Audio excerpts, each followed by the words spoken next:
মধ্যপ্রাচ্যে লোহিত সাগর এলাকায় বাণিজ্যিক জাহাজগুলিকে নিয়মিত নিরাপত্তা দিচ্ছে ভারতীয় নৌবাহিনীর দুটি যুদ্ধ বিমানবাহী রণতরী।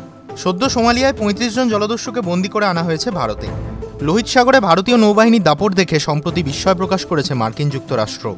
তবে শুধু লোহিত সাগরেই নয়, বিপদ বাড়ছে ভারত মহাসাগরেও। চীনের উপস্থিতি ক্রমে বাড়ছে। গবেষণার নামে ভারত মহাসাগরীয় অঞ্চলে একের পর এক জাহাজ পাঠাচ্ছে তারা। এরই মধ্যে সাগরের দখল নিতে প্রায় নিঃশব্দে বিপ্লব ঘটালো ভারতীয় নৌসেনা। সব মিলিয়ে 11টি সাবমেরিন বা ডুবোজাহাজ এবং 35টি রণতরীকে বিশ্বের বিভিন্ন প্রান্তে মোতায়েন করা হলো। সপ্তাহের শুরুতে বিশাখাপত্তনমে অবস্থিত ইস্টার্ন নেভাল কমান্ডে 3 দিন ছিলেন অ্যাডমিরাল কুমার। তিনি জানিয়েছেন 10টি রণতরী যাবে উত্তর আরব সাগর, লোহিত সাগর, এডেন উপসাগর এবং সোমালিয়ার পূর্ব উপকূল এলাকায়।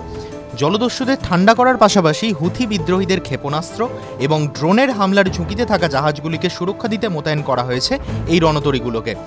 অন্যদিকে রণতরীগুলো কাজ করবে বঙ্গোপসাগর এবং ভারত মহাসাগরের দক্ষিণাঞ্চলে। নৌবাহিনীর প্রধান অ্যাডমিরাল আর হরিকুমার জানিয়েছেন 11টি সাবমেরিন, 35টি জাহাজ এবং 5টি বিমান সমুদ্রে মোতায়েন হয়েছে।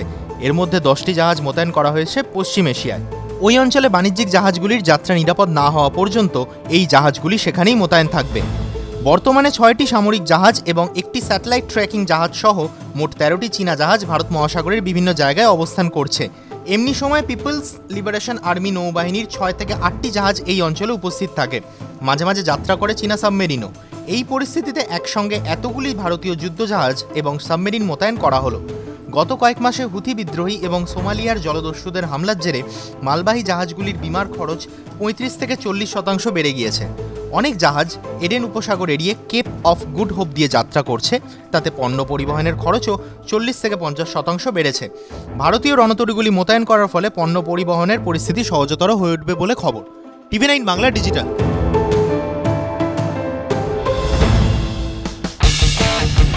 কোনো পুরনো খবর নয়, সকাল থেকেই পুরো দিনের আভাস। লোকাল থেকে গ্লোবাল, ঘটনাস্থল থেকেই রিপোর্টারের মুখে শুনে নিন আসল ঘটনা। দিন শুরু করুন TV9 বাংলার সঙ্গে।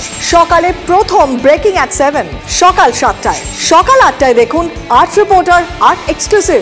নিউজ এক্সপ্রেস অ্যাট 9 দেখুন সকাল 9টায়। 10 খবর, 10 রিপোর্টার অন দ্য স্পট সকাল 10টায়।